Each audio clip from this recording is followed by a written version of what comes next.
Gross. I'll give you a penny if you put your tongue in it. A penny? A penny. No, I'm gonna lose my tongue for a penny. Ew, that was so much more than necessary. Oh, Earthy. You've done it. Now I'm a real mechanic.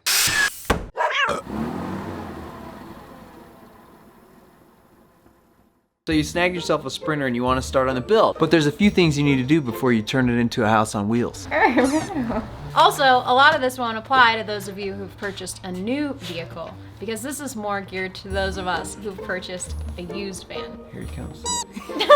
Excuse me. So when looking for a used vehicle, it's important to pay attention to the overall cosmetic condition. So you're looking for dents and dings, any major scuffs, and then especially rust. You really don't want rust. Now, if you're converting the vehicle, you really want to have a clean slate, which means if you buy a used vehicle and it has a bunch of stuff in it, you gotta gut it out. This van was a worker bee in a previous life. It had a partition or bulkhead, whatever you wanna call it, some shelving in it. We're gonna double impact.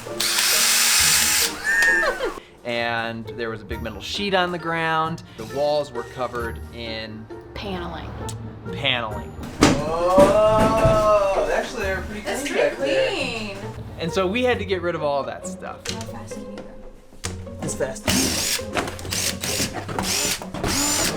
You might have to set the camera at a higher frame rate. I know, like on time lapse or something. That's a slower frame rate. And we also pulled this plastic off too because we were gonna clean and check for rust everywhere, and this was super grimy. I even got a taste of it. Earthy. You've done it. But that all came out really quick. I think we did it within like 45 minutes. It's like ripping a button shirt. Now we're gonna go hide all this stuff in my dad's barn. Everyone's got a little bit of space in their garage. Yeah, and you can take it. Shelves are out. We've got an empty van. You see? And it rained. So we have a wet empty van. So now you got an empty van, but it's looking pretty dirty, which isn't good. Now it's time to give it a bath. And some vans are gonna be dirtier than others, just like people. And ours was a work van, so there was grease, oil, scuffs, dirt, Poop. who knows? So we had to do a lot of cleaning. So while Julie is busy pulling that stuff out, I will be taking a sponge with some Dawn soap to clean the dirt. There's different products to clean out your vehicle, and I'm sure all of you have your favorites. Sponge. I was on my hands and knees scrubbing the floor while Julie took the high road. You took the high ground. No, physically. Yes, physically.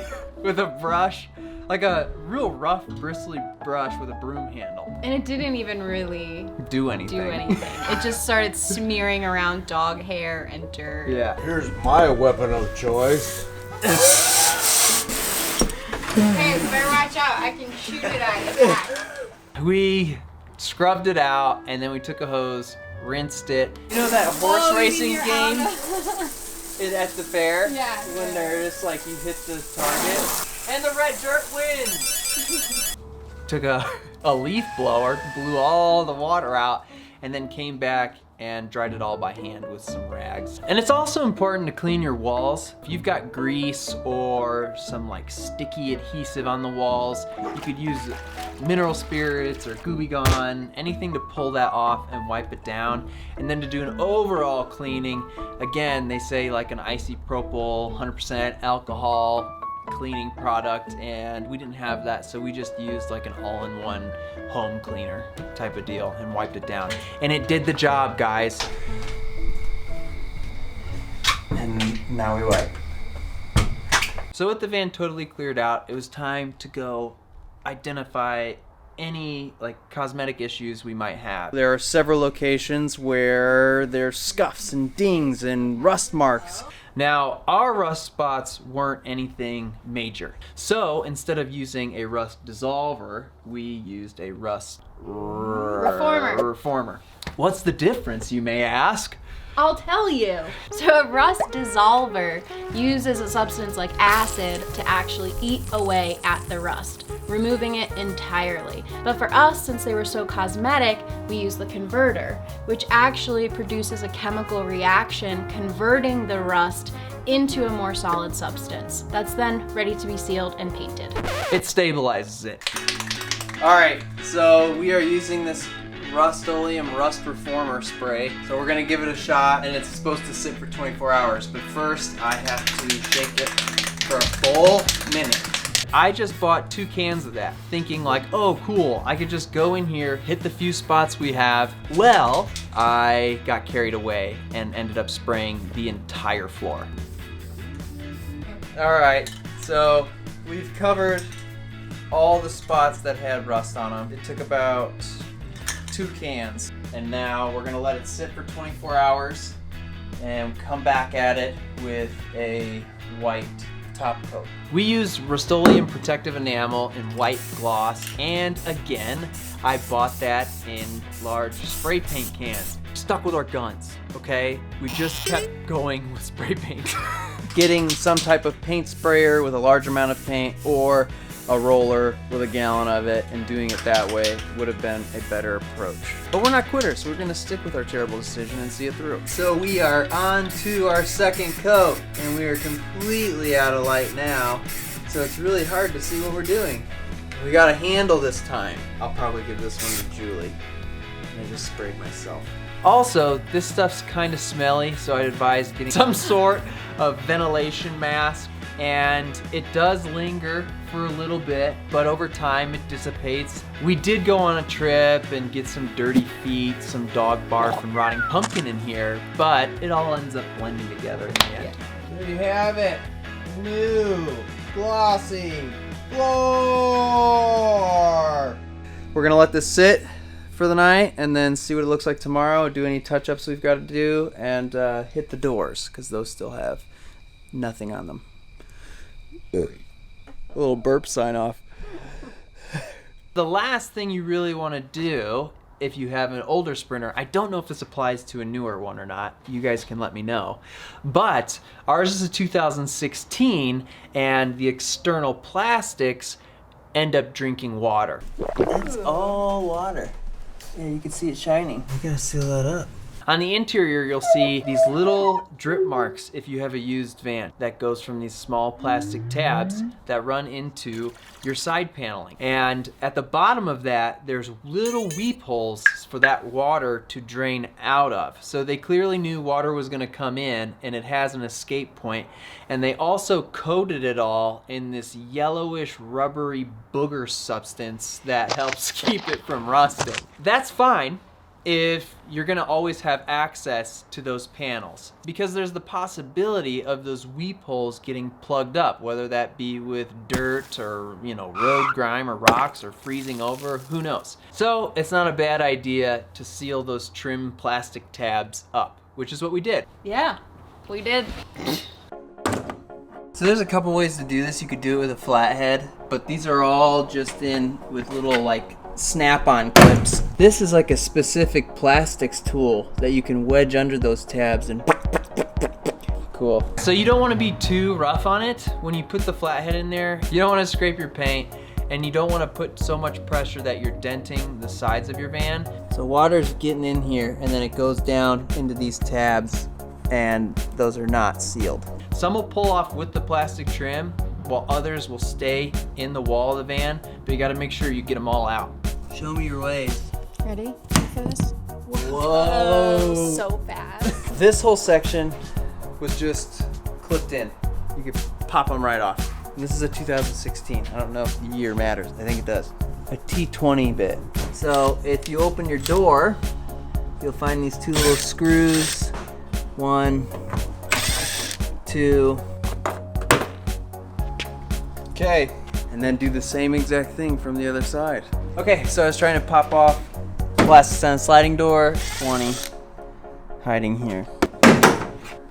That's also a screw-in one. Once we got those off, we saw how dirty they were, and in order for us to get a good watertight seal, we would need to clean everything. Yeah, so we actually found what works best is an old toothbrush. Scrub them, and I just washed them in hot water. I didn't use any soap or anything.